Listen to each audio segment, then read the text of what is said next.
فقد افترى إثما عظيما. Bismillahirrahmanirrahim. Assalamualaikum warahmatullahi wabarakatuh. Innal hamdalillah nahmaduhu wa nasta'inuhu wa nastaghfiruh wa na'udzu bihi min shururi anfusina wa sayyiati a'malina. May yahdihillahu fala mudilla lahu wa may yudlil fala hadiya lahu. Asyhadu an la ilaha illallah wahdahu la syarika lahu wa asyhadu anna Muhammadan abduhu wa rasuluh. Allahumma salli wa sallim wa barik wa an'im ala abdika wa rasulika nabiyyina Muhammadin wa ala alihi wa sahbihi ajma'in.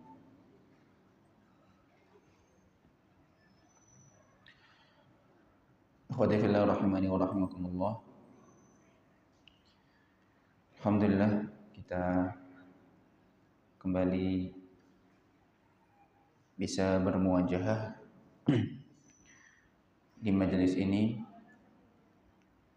Kita harapkan Allah Subhanahu wa taala tambahkan pengetahuan yang bermanfaat bagi kita berkaitan dengan ilmu agama kita,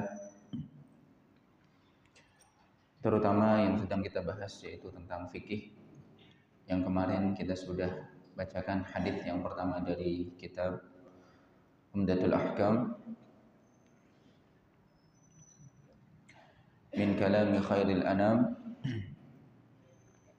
yaitu hadis tentang niat, dan bahwasanya niat itu memiliki dua pembahasan. Yang pertama tentang suatu amalan diniatkan untuk siapa, kaitannya tentang ikhlas lillahi ta'ala. Yang kedua tentang niat yang membedakan antara perbuatan biasa dengan perbuatan ibadah, sekaligus membedakan antara satu ibadah dengan ibadah yang lainnya. Dan yang menjadi fokus para ahli fikih adalah pembahasan yang kedua, yaitu niat yang membedakan antara perbuatan kebiasaan dengan ibadah, atau antara satu ibadah dengan ibadah yang lainnya. Yang kemarin kita sebutkan beberapa poin pentingnya. Di antaranya adalah niat tempatnya ada di hati, dan niat secara asal tidak perlu dilafalkan. Jadi semua para ulama sepakat sebelum lisan itu berucap, hati wajib berniat terlebih dahulu. Berniat dengan hati itulah tuntutan utama dalam niat. Adapun melafalkan niat, maka khilaf di antara para ulama. Sebagian ada yang mengatakan menganjurkan, ada lagi dianjurkan khusus bagi mereka yang was-was, tidak teteg hatinya. Namun pendapat yang kita pilih adalah bahwasanya melafalkan niat dengan lisan adalah sesuatu yang tidak masyru', tidak disyariatkan. Kemudian kita berpindah pada hadis berikutnya.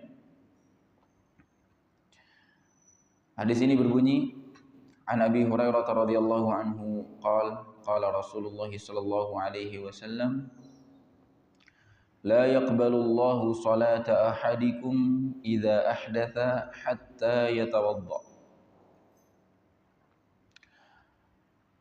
Dari sahabat Abu Hurairah radhiyallahu taala anhu, beliau berkata, Rasulullah sallallahu alaihi wasallam bersabda, la yaqbalullah, Allah tidak menerima salata ahadikum, salatnya salah seorang dari kalian, idza ahdatsa, apabila dalam kondisi hadas, hatta yatawadda, sampai dia berwudu. Hadis ini diriwayatkan oleh Imam Bukhari nomor 135 dan juga nomor 600 atau 6954. Jadi memang nanti hadis-hadis yang akan dibacakan dari kitab ini ya, secara umum adalah hadis-hadis sahih yang diriwayatkan oleh Imam Bukhari dan juga Imam Muslim sebagaimana kita jelaskan pada pendahuluan tentang kitab Umdatul Ahkam pada kesempatan lalu. Kita jelaskan sedikit beberapa kata-kata yang memang perlu diperjelas dari hadis ini.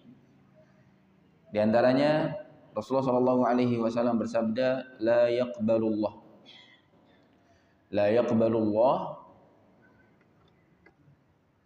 Kalau dalam bahasa Arab disebut sighatun nafi, artinya meniadakan. Lawan katanya isbat. Isbat menetapkan kalimat positif, ya. Nafi meniadakan.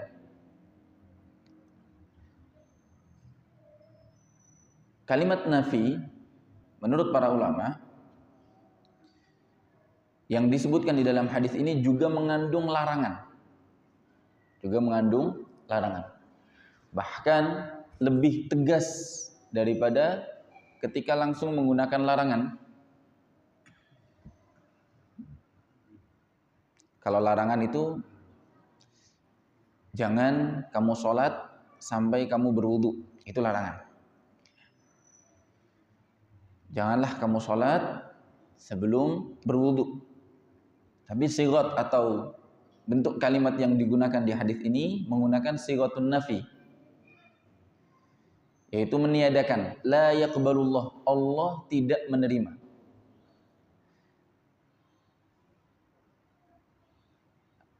Ketika disebutkan oleh Rasulullah SAW Allah tidak menerima, nafi ini juga mengandung nahi, sehingga kalimat ini menunjukkan bahwasanya wudu menjadi syarat sahnya sholat dan syarat diterimanya sholat. Syartus sihah atau syarat ijza atau juga disebut syarat qabul. Kalau mau sholatnya diterima maka harus berwudu. Plus seakan-akan Allah juga melarang atau Rasulullah SAW melarang, selain maknanya tidak diterima sholat orang yang tidak berwudu ketika berhadas, Allah atau Rasulullah SAW juga melarang jangan kamu sholat kecuali dalam kondisi sudah berwudu. Kemudian kalimat berikutnya ahdath. Ahdath, kata beliau, hasala minhul hadath. Terjadi sebuah hadath.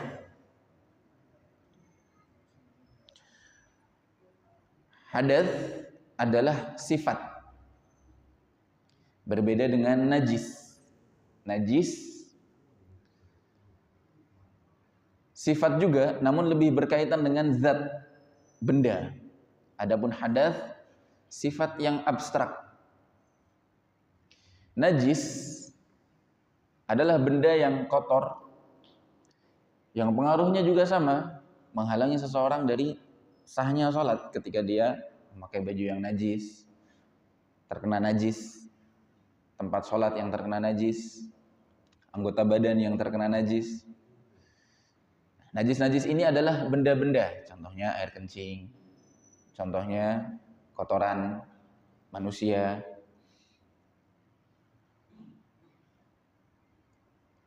Adapun hadath adalah sifat yang menempel atau yang ada pada diri seseorang ketika melakukan hal-hal yang membatalkan wudu. Ketika melakukan hal-hal yang membatalkan wudu, itu namanya hadath. Hadath ini sifat yang tidak kelihatan, sedangkan najis benda yang konkret, benda yang bisa dipegang, bisa diraba, bisa disentuh. Sedangkan hadath tidak bisa, karena dia tidak terlihat, berbentuk sesuatu yang tidak terlihat di diri manusia. Itu hadath. Jadi kalau orang yang lepas atau setelah buang air kecil, maka orangnya disebut hadas. Adapun air kencingnya disebut najis.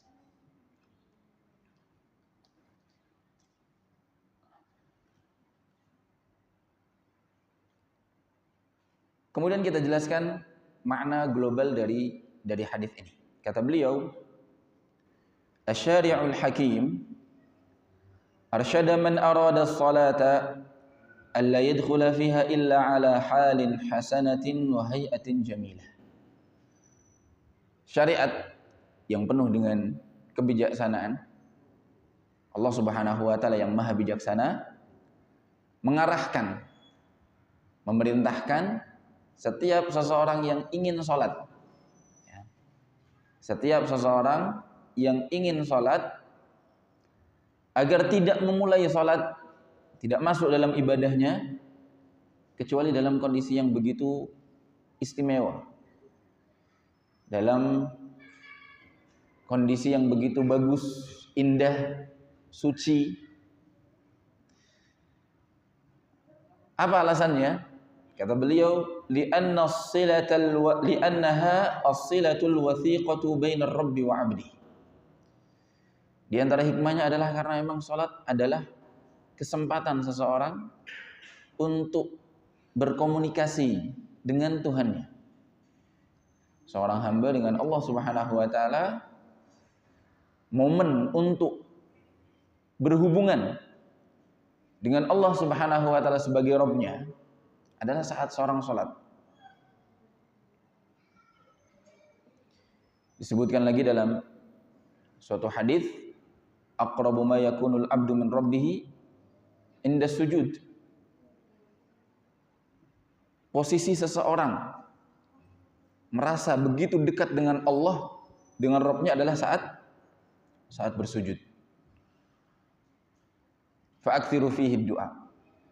Kita diperintahkan untuk memperbanyak doa di dalam sujud. Saat kita sujud, kita minta hajat kita kepada Allah Subhanahu wa taala, minta surga, jauhkan dari api neraka, minta kebaikan dunia dan akhirat, dan seterusnya. Maka seseorang sudah sepatutnya ketika hendak sholat, Allah minta seseorang tersebut untuk mempersiapkan kondisinya. Di antara persiapan untuk bertemu sholat atau untuk bertemu Allah Subhanahu wa taala dalam sholat, seseorang diperintahkan untuk berwudu. Nah, ini di antara hikmah yang disebutkan oleh Syekh, karena nanti memang beliau tidak jarang akan menyinggung hikmah-hikmah dari syariat-syariat yang terkandung di dalam hadis-hadis yang dicantumkan di dalam kitab ini. Wahiyat tariq ila munajatih. Salat adalah cara seseorang untuk bermunajat langsung kepada Allah Subhanahu wa taala. Begitu merasakan kemesraan seseorang dengan Rabb-nya, bermunajat.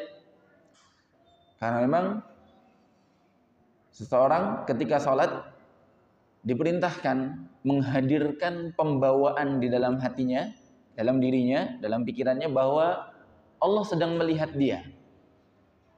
Allah sedang melihat dia. Mungkin teman-teman pernah atau masih ingat salah satu hadis yang masyhur dalam Arba'in Nawawi tentang makna ihsan. Seseorang di dalam Islam ini ada level-level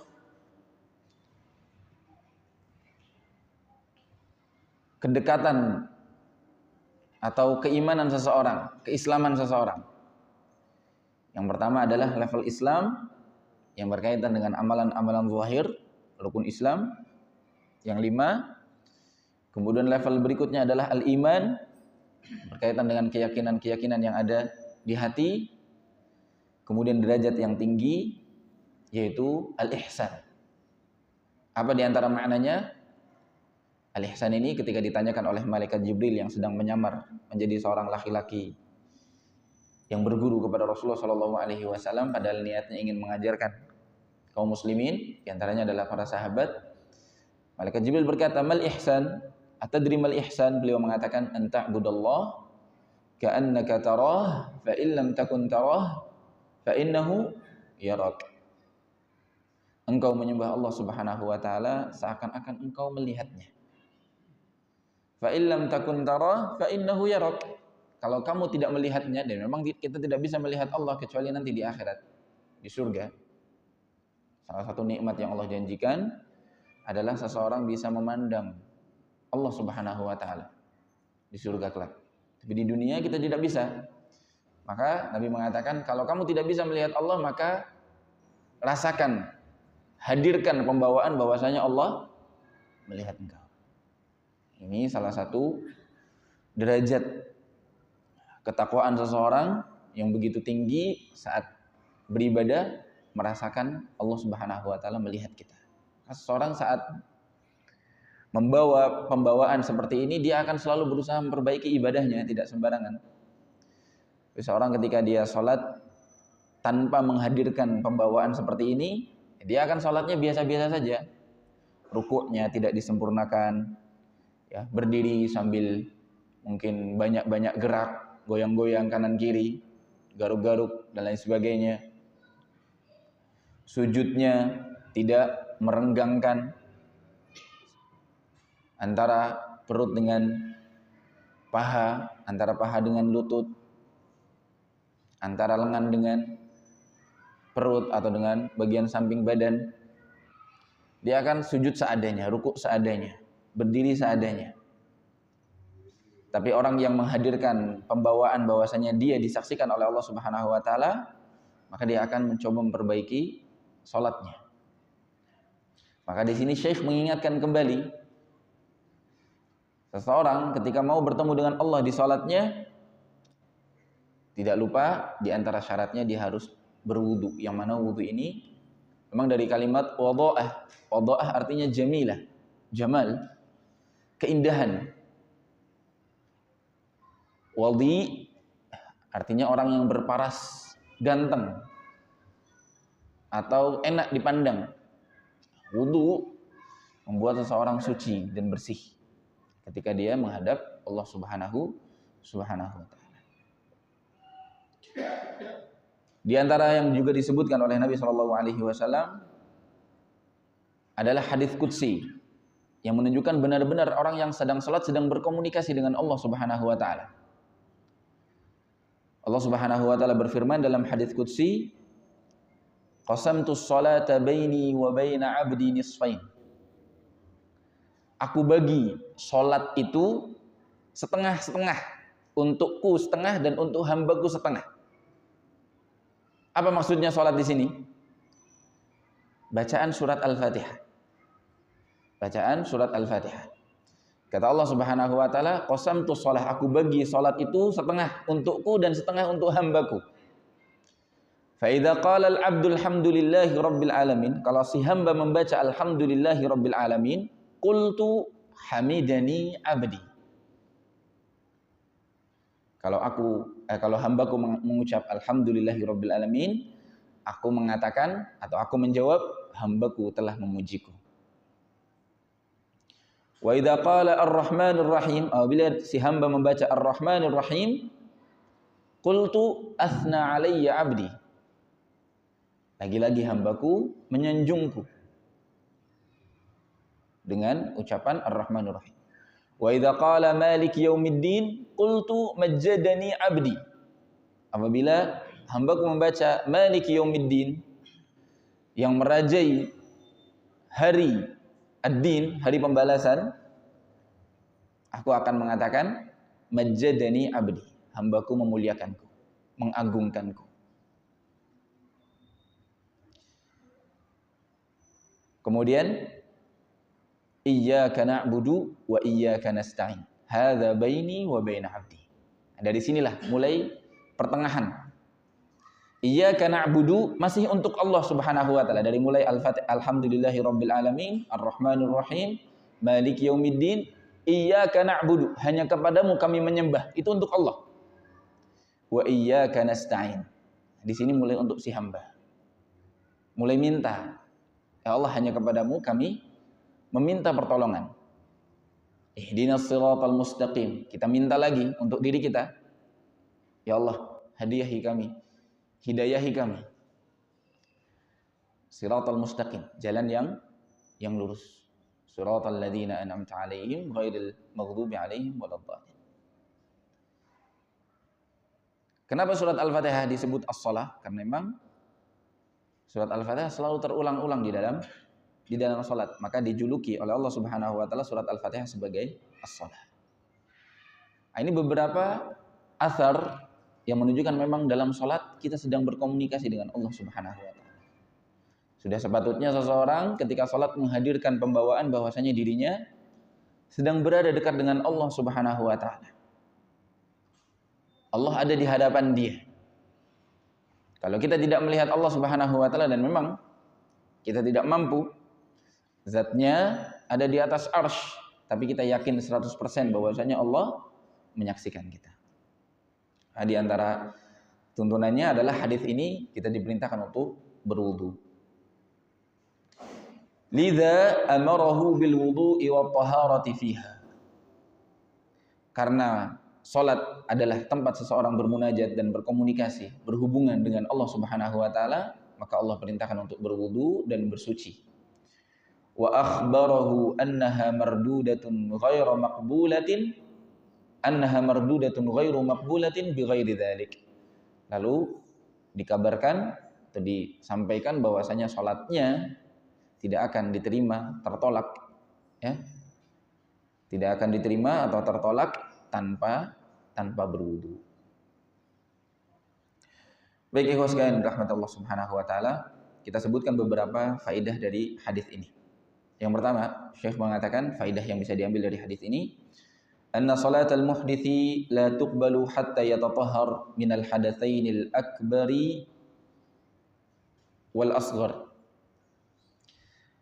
Bahwasanya jelas seseorang tidak akan diterima salatnya sampai dia bersuci dari hadas besar dan juga hadas kecil.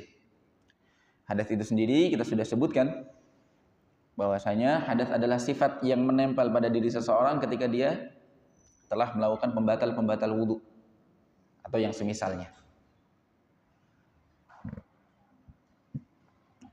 Di antaranya adalah al-kharij minas sabilain, ketika seseorang mengeluarkan sesuatu dari tubuhnya lewat dua jalur, yaitu jalur qubul bagian depan dan jalur dubur bagian belakang.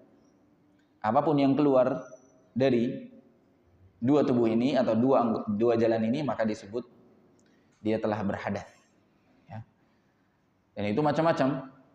Kurang lebih ada 10 hal yang keluar dari dua anggota tubuh ini. Yang pertama al-ghaid, ya, kotoran manusia, al-baul, air kencing, al-mani, air mani, al-madhi, air madhi. Ya, bedanya air mani sama-sama air yang keluar ketika seseorang bersyahwat, ya, mani memancar. Ya, di akhir di puncak syahwat, adapun madhi ketika keluar tapi tidak memancar. Ya, keluarnya hanya tetesan ketika seseorang memang sedang bernafsu. Al-wadi, air yang keluar kurang lebih di antara maknanya kalau tidak salah yang keluar setelah kencing. Ya, setelah kencing biasanya ada tetesan yang keluar terakhir setelah air kencing sudah keluar, disebut dengan air wadi. Kemudian ar-rawaih, benda-benda yang memang bau, ya. Damul haid, darah haid, darah bulanan wanita. Damul istihadah, darah istihadah yang bukan haid, seringkali disebut darah penyakit. Damun nifas, darah nifas yang keluar setelah seseorang melahirkan. Kemudian rutubatu farjil mar'ah, ya, sesuatu yang basah yang keluar dari kemaluan wanita yang mungkin bisa kita artikan keputihan atau yang semisalnya. Hal-hal seperti ini, ya, ketika seseorang merasakan ada yang keluar maka dia sedang berhadas, ya, dia sedang berhadas. Adapun najis tidaknya, maka secara umum semuanya najis kecuali mani. Ya, air mani khilaf di antara para ulama dan masyhur dikatakan mani tidak najis. Air mani tidak najis di antara alasannya karena memang manusia terbuat dari air mani. Yang kedua, Nabi SAW pernah di bajunya ada bekas air mani, ya. Dan beliau sedang sholat. Lalu Aisyah radhiyallahu taala anha atau istri beliau hanya menggaruk-garuk sisa bekas mani itu sendiri, ya. Jadi sebagian ulama atau masyhur disebutkan mani tidak najis, hanya saja mungkin ya seseorang merasa jijik dan bau dan memang tetap perlu dibersihkan. Kemudian di antara hadas-hadas yang lain, ya, disebutkan zawalul aql. Setelah segala sesuatu yang keluar dari kubul dan dubur, ada hilangnya akal, hilangnya kesadaran. Hilangnya kesadaran ini bisa terjadi dengan dua hal. Yang pertama, karena tidur. Nah, kita sudah pernah sebutkan tentang tidur. Tidur yang membatalkan wudu adalah tidur yang lelap, tidur yang nyenyak. Tidur yang lelap dan tidur yang nyenyak, yang membuat seseorang tidak sadar lagi apakah dia masih dalam kondisi suci atau tidak. Yang dia tidak sadar ketika dubur dia mengeluarkan angin, ya, buang angin. Salah satu hadis yang pernah kita sebutkan, al-ainani wika ussahi. Dua mata itu seperti wika. Wika itu tali kantong. Wika itu tali kantong. Jadi dua mata itu dianggap seperti tali sebuah kantong as-sahi, kelalaian. Ya. Artinya ketika seseorang matanya masih terbuka, dia masih sadar dia lalai atau tidak, dia lupa atau tidak, atau dia tidak sadar atau tidak. Ketika tertidur, dia tidak bisa mengkontrol lagi apakah dirinya buang air atau buang angin.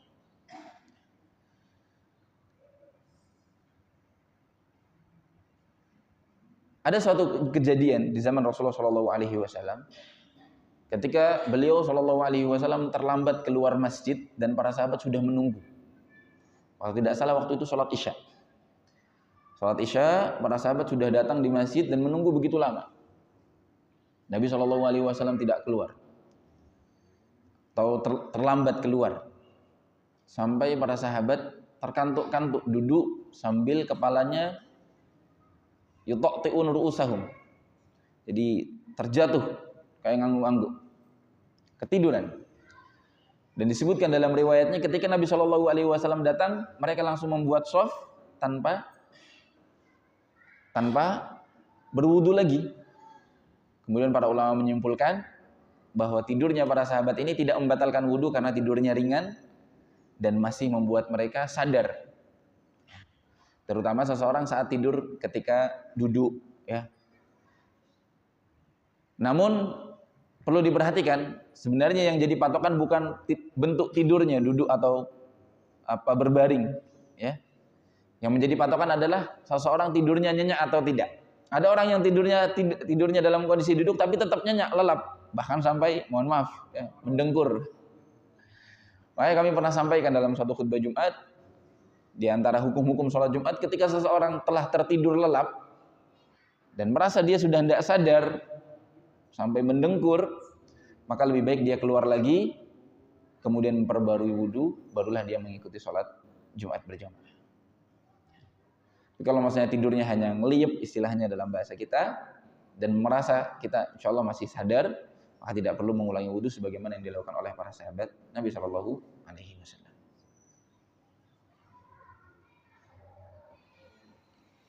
Hal yang kedua yang membuat seseorang hilang kesadaran adalah saat pingsan atau gila atau mabuk. Tiga hal ini membuat seseorang hilang kesadaran. Ya, selain tidur, ya, hal yang kedua adalah pingsan, gila atau mabuk. Maka siapa yang dia pingsan, maka dia harus mengulangi wudhunya kalau dia mau sholat. Gila, kemudian mabuk. Nabi SAW mengatakan, rufi'al qalamu an thalathah. Allah Subhanahu wa taala angkat pena pencatatan kesalahan-kesalahan seseorang dari tiga macam orang. Disebutkan diantaranya anin naimi hatta yastayqid, dari seorang yang sedang dalam kondisi tidur sampai dia bangun, wa anis sabi hatta yahtalim, anak kecil sampai dia mimpi basah sampai balik, wa anil majnun hatta yaqil, dan juga dari seorang yang gila sampai dia kembali waras atau sadar. Ikhwas sekalian dirahmati Allah Subhanahu wa taala, di antara pembatal-pembatal wudu yang membuat seseorang berhadas juga disebutkan selain 3 hal atau selain 2 hal yang tadi yang disebutkan di awal. Yang pertama, keluarnya cairan atau zat dari dua jalur, kubul dan dubur. Yang kedua adalah hilangnya akal, baik dengan tidur atau dengan gila atau pingsan. Yang ketiga adalah aklu lahmil jazur, makan daging. Tapi bukan sembarang daging unta. Seseorang yang makan daging unta, sebagaimana disebutkan dalam riwayat yang sahih, diperintahkan untuk mengulangi wudunya. Dalam suatu hadis yang disebutkan, Nabi SAW ditanya, "A'atawadda'u min luhumil ghanam?" Jabir bin Samurah bertanya kepada Rasulullah, "Ya Rasulullah, apakah aku berwudu ketika sudah makan daging kambing?" Kata Nabi SAW, "In syi'ta fatawadda' wa in syi'ta fala tawadda'." Kalau kamu mau silahkan berwudu, kalau kamu mau enggak berwudu ya juga enggak apa-apa. Makan daging kambing. Lalu bertanya lagi sahabat tersebut, "Atawadda'u min luhumil ibil?" Apakah aku berwudu setelah makan daging unta? Beliau mengatakan, "Na'am. Fatawadda' min luhumil ibil." Iya, kalau makan daging unta kamu harus wudu. Karena memang Nabi SAW mengatakan demikian. Di antara alasannya disebutkan oleh para ulama, karena di dalam unta itu sendiri ada unsur syaitan.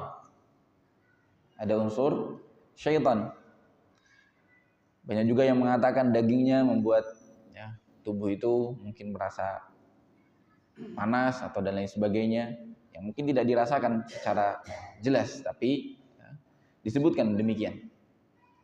Dalam hadis Nabi SAW, ala dhahri kulli ba'irin syaitan.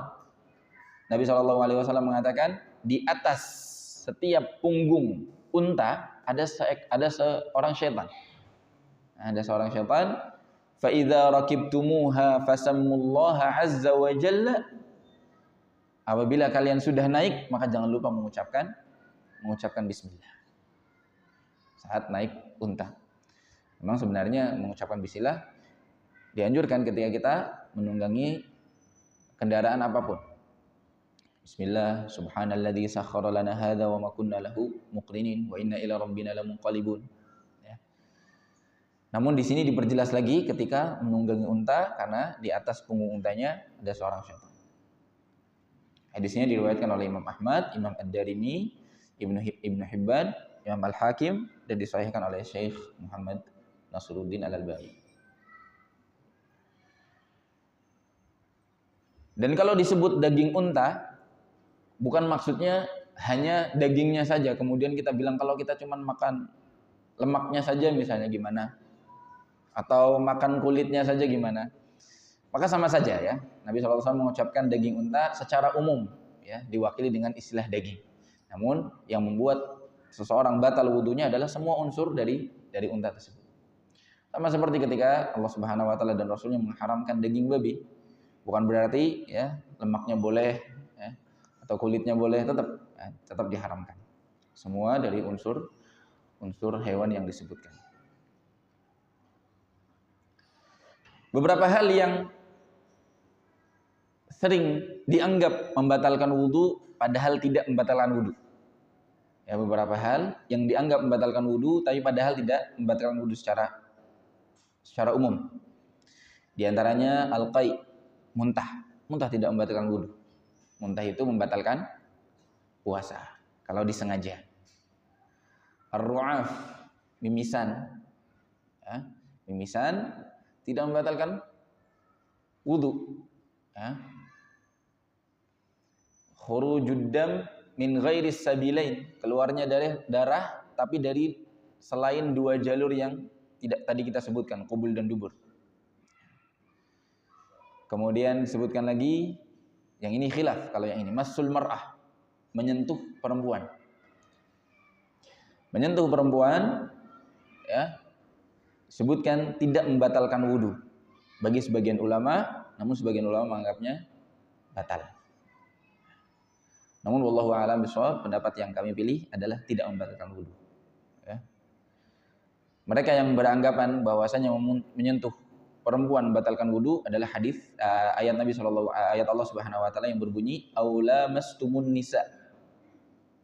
Aula mastumun nisa. Apabila kalian menyentuh wanita. Namun disebutkan dalam riwayat tafsirnya di antaranya dari Ibnu Abbas, la mastumun nisa artinya adalah al-jima'. Makna ayat aula mastumun nisa, bersentuhan dengan wanita di sini maksudnya adalah jima'. Mula masa di sini adalah jima'. Bukan hanya menyentuh biasa. Bukan hanya menyentuh biasa. Tambah lagi disebutkan dalam beberapa riwayat bahwasanya Nabi SAW ketika hendak ke masjid berangkat sholat, tidak jarang beliau mencium istri-istri beliau. Dan tidak disebutkan dalam riwayatnya Nabi mengulang wudunya. Artinya, ya, dalam riwayat ketika Nabi keluar rumah mau sholat mencium istri-istrinya dulu, tidak disebutkan beliau di situ mengulangi wudu. Ini menunjukkan bahwasanya menyentuh wanita tidak membatalkan wudu. Ya, yang mahram maupun yang tidak mahram. Cuman kalau yang tidak mahram, kalau disengaja ya jelas tetap berdosa. Ya, kalau mahram boleh. Dua-duanya tidak membatalkan wudu menurut pendapat yang kami pilih.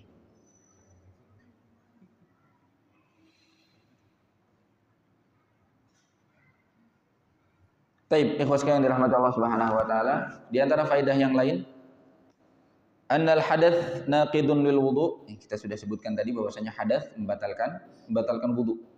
Wa mubtilun lis shalah in kana fiha. Dan juga membatalkan salat ketika hadas tersebut terjadi saat kita sedang salat, ya. Salatnya batal.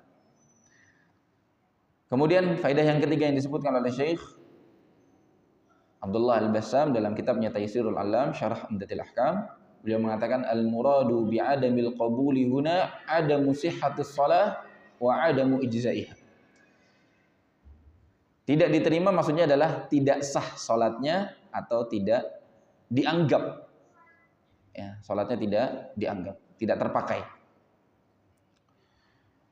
Kemudian diulangi lagi beliau pada faedah yang keempat, al-hadis yadullu ala anna taharah syaratun li sihhatis shalah. Menyebutkan bahwasanya taharah atau bersuci adalah syarat sahnya seorang salat. Wajib, ya. Ini di antara hal-hal yang diwajibkan untuk berwudu yang disebutkan oleh para ulama adalah ketika seseorang mau tawaf. Ketika hendak tawaf, seseorang menurut pendapat jumhur mengatakan bahwasanya wajib berwudu, ya, karena tawaf disamakan dengan salat. Kemudian hal yang lain yang mensyaratkan wudu adalah menyentuh mushaf langsung. Menyentuh mushaf yang di dalamnya murni isi Al-Quran tanpa ada tambahan yang lain. Menyentuhnya wajib berwudu. Nabi SAW mengatakan, la yamassul Qur'ana illa tahir. Dalam Al-Quran disebutkan la yamassuhu illal mutahharun. Ya, ketika menyentuh mushaf, ya memang di dalamnya murni ayat-ayat Al-Quran, wajib berwudu. Adapun hal-hal yang dianggap mushaf tapi tidak murni mushaf, contoh tafsir Al-Quran, mushaf ada tafsirnya. Ya, mungkin di footnote-nya atau mungkin memang kitab tafsir dalamnya semua ayat Al-Quran, tidak dianggap mushaf, jadi boleh tidak berwudu. Kemudian di antaranya yang lain adalah mushaf elektronik, ya, yang ada di handphone. Yang ada di handphone ini kita sering sebut mushaf Al-Quran, tapi dia bukan mushaf yang diwajibkan untuk berwudu ketika ketika memegangnya. Termasuk di antara hukumnya adalah yang mushaf elektronik ini atau handphone ini, yang dalamnya ada aplikasi Al-Qur'annya, boleh kita bawa masuk ke dalam toilet, asalkan ya, saat kita masuk ditutup aplikasi Al-Qur'annya, aplikasi mushafnya. Kalau membawa mushaf asli, mushaf Al-Qur'an yang murni ke dalam Al-Qur'an, hukumnya apa? Secara umum tidak boleh, ya, kecuali kalau ada kebutuhan darurat mendesak seperti khawatir hilang dan lain sebagainya, maka terpaksa boleh, tapi diusahakan dibungkus, ya, dimasukkan ke dalam tas atau dibungkus hal yang bisa menutupinya. Baik, ikhwan sekalian yang dirahmati Allah Subhanahu wa taala, ini berkaitan dengan wudu. Selanjutnya kita berpindah pada hadis berikutnya. Hadis yang ketiga. Masih berkaitan dengan wudu, namun yang diperhatikan adalah tata cara berwudu. Ya. Bagaimana seseorang ketika berwudu juga harus perhatikan. Salat harus memperhatikan wudu, ketika wudu memperhatikan anggota wudunya. An Abdullah bin Amr bin al-As wa Abi Hurairah wa Aisyah radhiyallahu anhum, dari sahabat 3 orang, Abdullah bin Amr bin al-As, Abu Hurairah dan juga Aisyah radhiyallahu anhum. Qalu, mereka semua berkata, qala Rasulullah sallallahu alaihi wasallam, Rasulullah sallallahu alaihi wasallam bersabda, wailul lil a'qabi minan nar. Wail, celaka bagi mereka aqab, atau celakalah bagi aqab. Aqab itu aqib. Dalam Al-Qur'an sering disebutkan aqibai, maksudnya adalah bagian belakangnya kaki. Ya. Kalau disebutkan kaki maksudnya adalah anggota yang di bawah kaki, yang paling bawah, tidak termasuk betisnya. Nah, di bagian belakangnya, di bagian belakang tumit, ya, tumit tapi yang menonjol, yang di luar, ya, yang terlihat, itu disebut aqib. Jamaknya aqab. Kata Nabi SAW, sungguh celakalah bagi aqab minan nar, akan mendapatkan siksa dari neraka. Maksudnya apa? Hadis ini diriwayatkan oleh Imam Bukhari dan Imam Muslim. Ya, ini gabungan dari beberapa riwayat hadis dari beberapa perawi dari kalangan para sahabat Nabi SAW, di antaranya Abdullah bin Amr bin As, Abu Hurairah dan Aisyah, yang tersebar di dalam Sahih Bukhari dan juga Sahih Muslim. Kalimat wail, kata Syekh, kita jelaskan beberapa gharibul hadis dulu. Al-wail artinya al-azab wal halak, siksa dan kebinasaan. Ada juga yang memaknai wail adalah nama sebuah neraka. Ada di antara para ulama yang menyebutkan wail itu nama neraka, nama salah satu neraka. Sebagaimana surga memiliki nama-nama, ya, disebutkan neraka juga memiliki nama-nama. Al-aqab jam'u aqib wa huwa muakhkharul qadami, bagian belakang kaki. Wal murad ashabuha. Tapi yang dimaksud di sini bukan kakinya, tapi pemilik kaki tadi, pemilik bagian kaki. Yang ditinggalkan ketika seseorang berwudu tidak diperhatikan sampai area tersebut tidak terkena wudu.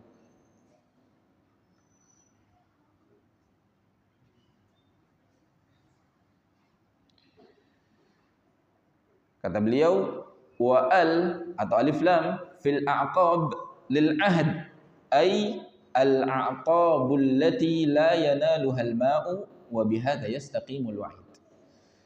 Karena disebut menggunakan alif lam, maka di situ ada maksud tertentu.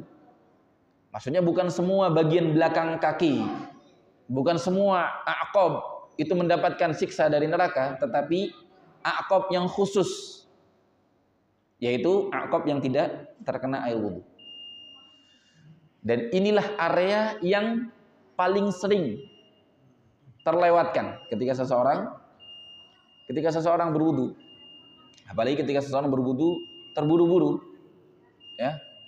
Dan kita ketahui bahwasanya anggota wudu itu dijelaskan areanya dengan detail oleh Allah Subhanahu wa taala dalam surat Al-Maidah.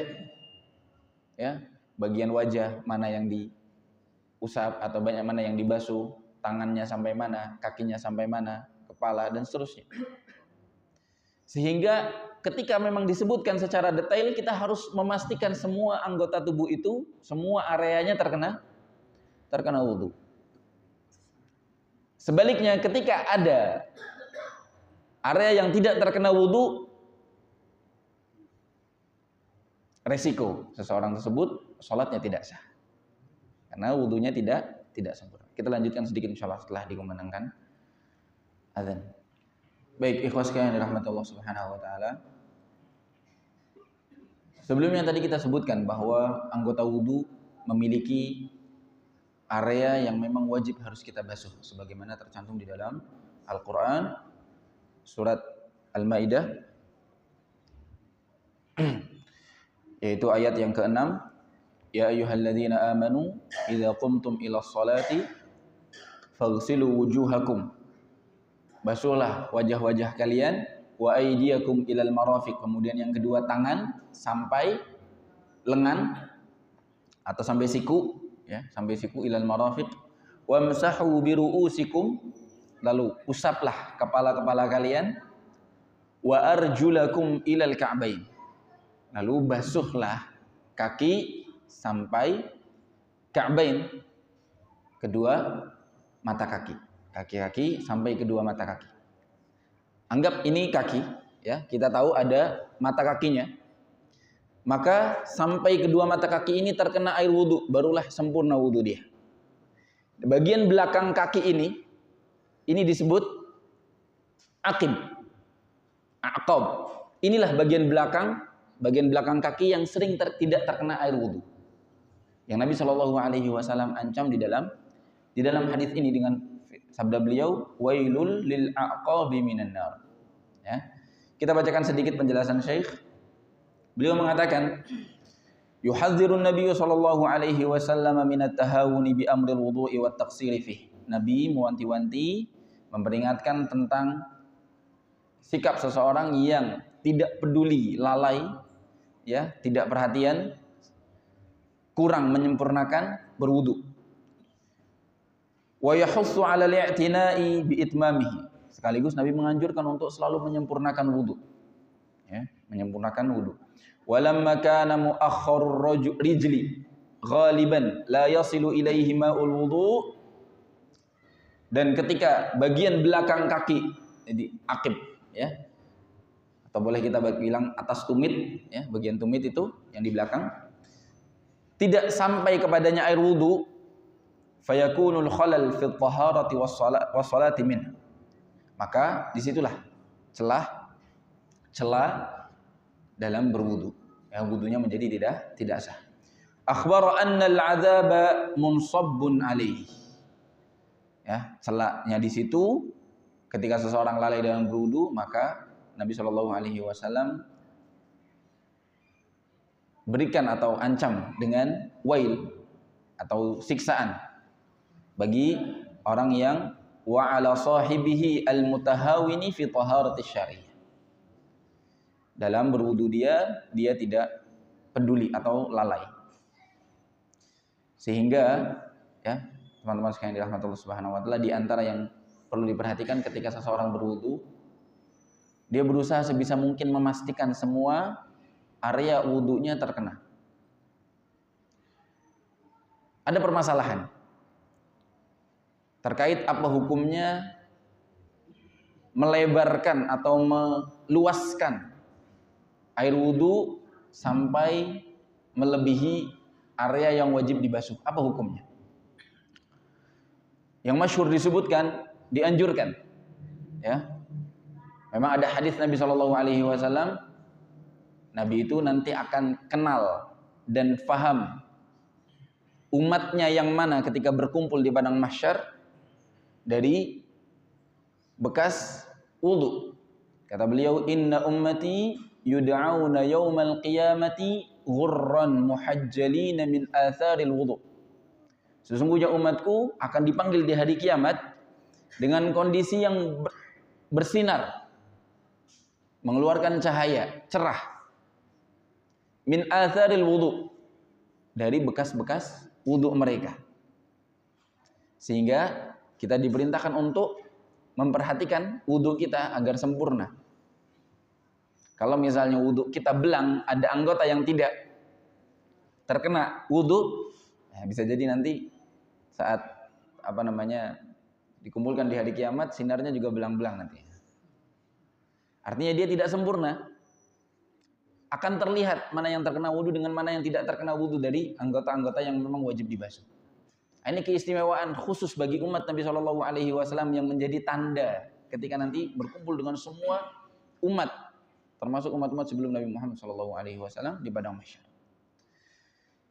Nah, di dalam lafaz hadis keutamaan ghurran muhajjalin min atharil wudu disebutkan ada lafaz faman istata'a minkum an yutila ghurratahu falyaf'al. Barang siapa yang bisa memanjangkan bekas wudunya, menambahkan, melebihkan, falyaf'al, maka kerjakan.